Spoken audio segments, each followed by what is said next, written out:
Well, and I remember when we were talking about the whole kids in cages moment.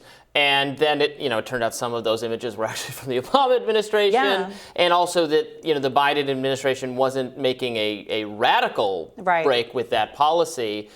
Is that issue still being talked about or getting any play? I mean, I think it goes back to Biden being sort of stuck in the middle of the progressive and moderate flanks of his party. You have the progressives who are actually criticizing the Biden administration, who criticized the Obama administration for their policies on, detainees and, those kids in cages and those images. So I think that's, how the Biden administration is in a very difficult position as to how to deal with this, because I think policy-wise, or Joe Biden, would be considered a moderate. However, in terms of how he's been policy making and such, it seems like he's trying to cater to the progressive wing of his party sometimes. Right. Well, and I think he is. I think Joe Biden is truly a man of moderate sensibilities, tendencies, inclinations, but of course, it's not clear, right, how much he is actually in control of the party. He's the figurehead, he's the face of the party,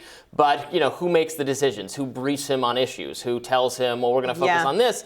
I think it tends toward younger, more progressive, the woke, whatever you want to call them, because that's what they're passionate about. That's what they hear from on social media. That's how they fire up the activists.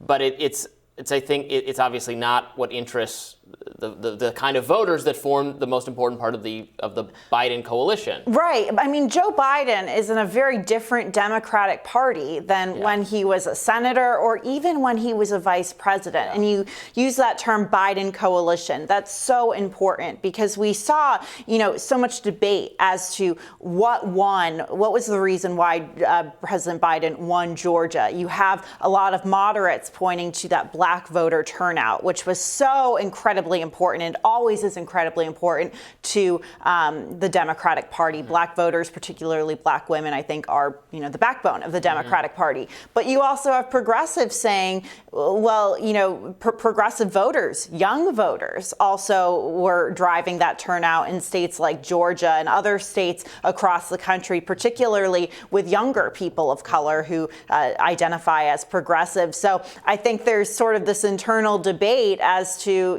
who is behind the recent electoral successes of the Democratic Party and really who gets a stake in decision making. Right. And what about the Hispanic vote, which I think is often wrongly characterized as, like, we bring it up when we're talking about immigration because, the Hispanic community must care so much about immigration. That must be their number one issue. And if you're being, extreme on immigration, that must be turning off Hispanic voters. But actually, the Republican Party did increasingly well with Hispanic voters in the last election cycle. And, do the Democrats still kind of orient their thinking around, we got to win Hispanics, so we're going to have a pro-immigration policy because that's how we win them, when I think that's been totally discredited thinking. Yeah, look, the Hispanic vote is so interesting because, first of all, they're not monolithic. I'm from Florida, for example, grew up in Central Florida. Big Puerto Rican population.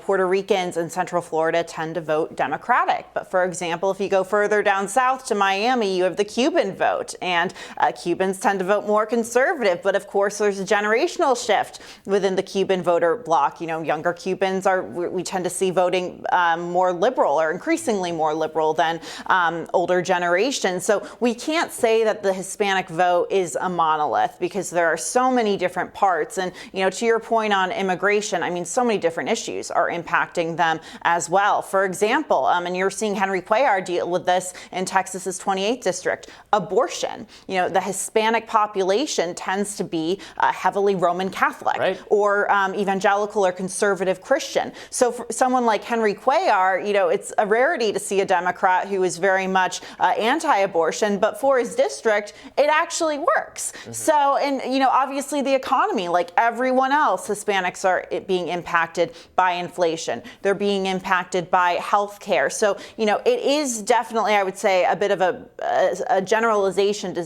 focus in on immigration. But I think we're seeing a lot of that conversation around Hispanic voters, particularly Hispanic Republicans in immigration right now, because we saw President Trump do so incredibly well with Hispanic voters in South Texas and in those border communities, because I think there's this,